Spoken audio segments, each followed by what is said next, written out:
Man, that afternoon sun is beaming into the windows. But hello and welcome to Mr. Randy's Wine and Spirits. I am Mr. Randy, and yes, my son is crying. What, son? Oh, jeez. I don't know what's going on with him lately. Anywho, if you're new to the channel, hello and welcome. Yes, I have an old cat, and he's a baby. He's a butthole. Anywho, all my returning viewers, you know how it goes, so let's go ahead and get this done. So, here we are with a full review video. Today's full review video is going to be the Peligroso Tequila Reposado, coming in at 40% alcohol by volume. Most of you probably seen it looking like that. Some reason they've inverted it. I have no reason to understand why. It is a Sazerac product.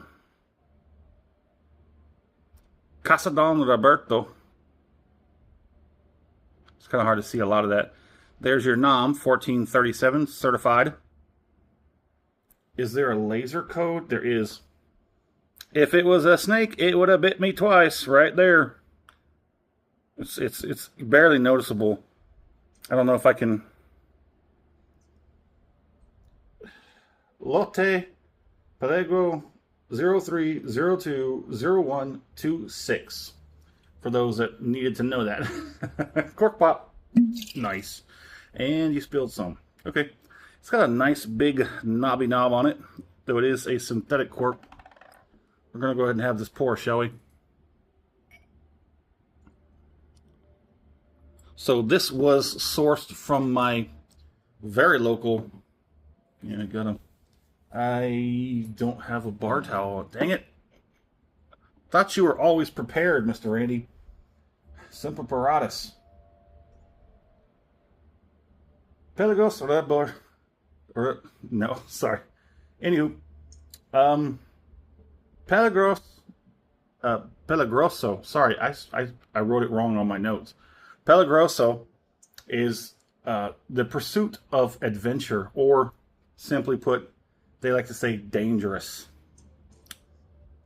So the Reposado usually is a 6 to 8 month rested tequila in oak barrels. This was American oak barrels, and they claimed it was twice distilled.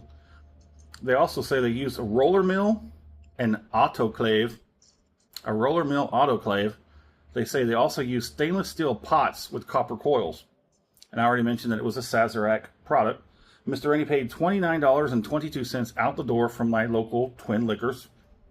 This is on the endangered list, by the way. It's been discontinued, or at least no longer going to be carried by Twins. I couldn't tell whether or not it was ultimately flat out discontinued. Distillery does not make it anymore. If you've got any information on that, go ahead and drop that down. I know I probably could have slapped that into Google and gotten an answer, but that didn't come across my brain at the time. But yeah, let's go ahead and let's get it on, shall we? So Mr. Randy does a 3-part series to his reviews. Part 1, off the rip, get it home, crack it open, have my first pour, share my first impressions with you, because that's what we do. Part 2, full review time. We drink it down halfway where we're at right now. We cork in it, put it back on the shelf, let it sit for a week and a half, 2 weeks. There is a schedule. I go online, I try and find out as much as I can. You've just heard about everything I could find about it. I'm not going to do endless searching days on end. No. I'm going to give it a good like 15, 20 minutes, and that's it. We're talking about whatever comes out of that. And yeah, we come back, we talk about it, score it, continue to drink it, because part 3, final pour episode, thusly named down there, will be the final pour. We'll compare the final pour to the first pour off the rip and everything in between. I want to put you over there. That's the best lighting position. There we go. On the nose, I'm getting, I would say, above average tequila. I am getting agave. I am getting white pepper. I am getting probably more vanilla than I am caramel, which makes me think there's no glycerin. Glycerin oftentimes locks in the slightest bit of caramel flavoring, and they will add caramel. If there's glycerin, you better bet your bottom dollar, I was going to say something else, that, yeah, there's also added caramel flavoring. This has a sort of citrus twist to it. Yeah, it's kind of light, but it does have a bit of a citrus twist. Nothing I read about that. So let's go ahead and get it on the palate.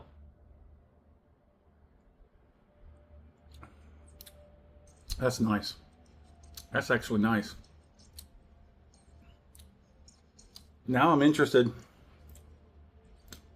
of why it's on a discontinued. And I didn't say whether or not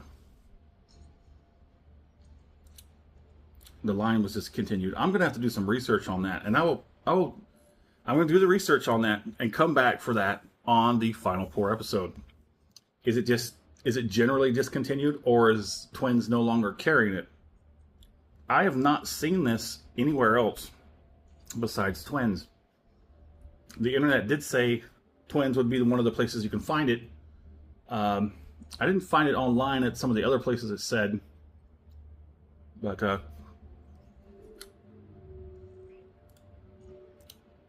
it's very interesting. It's got a little bit a citrus twist. That's very interesting. Like an orange kind of twist to it. Like a citrus orange kind of thing. It's nice. Okay, let's go ahead and get this second one, and we'll move on.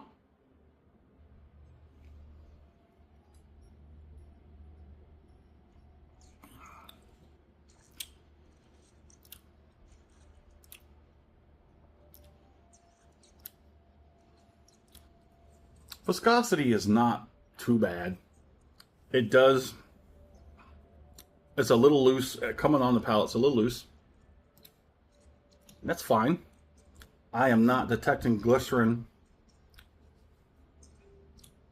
Because, I mean, glycerin is going to give you a sort of like a syrupy, very oily, syrupy kind of texture. This, and the glycerin will hold everything together like a glue. When things don't hold together like that and they sort of fall apart and they get a little messy on the palate, you'll know there's no glycerin. Or at least, I don't know why someone would use the absolute barest minimal that glycerin unless you're just devious, dastardly dukes and you just... Yeah, I'm going to have to say that I do not believe there's glycerin in here. I don't believe there's flavor added. And the color of that is very indicative of very light or limited resting in barrels. All it tells me is that it is American oak. It didn't say if it was charred, which I tend to believe something that only sits in a barrel for 6 to 8 months. I know it doesn't come across very much so on the camera or on the screen, but it's a very, very light tinge of a yellowish. So 6 to 8 months, I guess I believe that, because we've had darker tequila, and no, it wasn't natural. Oh boy. The nose is nice and light. It's very much respectable nose. The palate's pretty nice, but it's loose. Nothing's really holding it together, which isn't a bad thing. Let's go ahead and do this finish.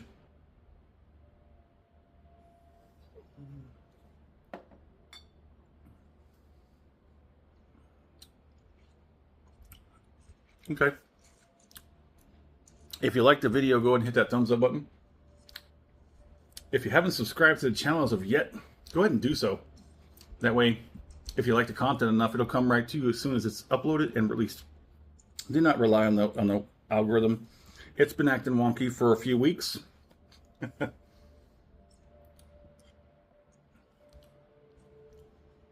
finish is nice. It's kind of easy, not too easy. I'm getting lots of white pepper, agave. There is a little bit of caramel and vanilla, but it's barely spliced into the back end. Effects. I'm barely getting the one on the heat on the back end. I'm getting gums really low with the effects here. This is a very easy sipper tequila. I would not think this would hold up very well mixed in a cocktail. It might add a very sliver of tequila flavor, but this will get lost in a cocktail. This will definitely get lost in a cocktail. So this is definitely, I highly recommend this to be a sipper tequila. Okay, so let's put a score on it, shall we? A $30 bottle out the door may or may not be discontinued. I will find that out. As soon as I finish the video, I'm going to get on top of that and maybe put it in the description or somewhere. If anything else, it'll probably end up in the final pour episode. So let's put a score on it. Oh, jeez.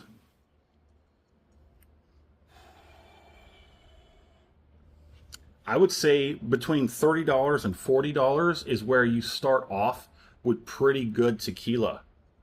Not great, not excellent, not amazing, but pretty good. Anything below, you're going to be gambling. I want to say it's a solid 4 out of 5. And I don't think I should ding it because of the availability, but it hasn't really shown me to be greatly available. I'll give it a weak 4 out of 5. I think I'll let that stand. Weak 4 out of 5. There's not a whole lot of, how should I put it, robustness. There's not a whole lot of extraordinary great things about this. Like I said, it's a pretty good tequila for $30. I would recommend you try this. If you like a lot of the tequilas that I like, and you agree with my palating and my assessments, then I would definitely recommend this. If you see it, and if it is a limited availability, you should probably grab it because you probably won't see it again. But until I get that information, that's the way it's going to stand. My fair price on this, I'll leave it alone. $30 for this bottle is acceptable. And would I buy this again? We'll have to wait till the final pour episode. If it's still pretty dang good on the final pour episode, and I do find out that it is discontinued, I will go back to that Twins and try and see if they still have a bottle on the shelf, and I'll put one away for the stash. How's that sound? Well, there it is. In the comment section, would love to know where are you at, what are you currently drinking, what's going on in the world of libations around you. Have you had a Peligroso Reposado? If you have, let's talk about it. If you haven't, let's talk about it. As always, thanks for stopping by here at Mr. Randy's Wine and Spirits. Have a pretty good one.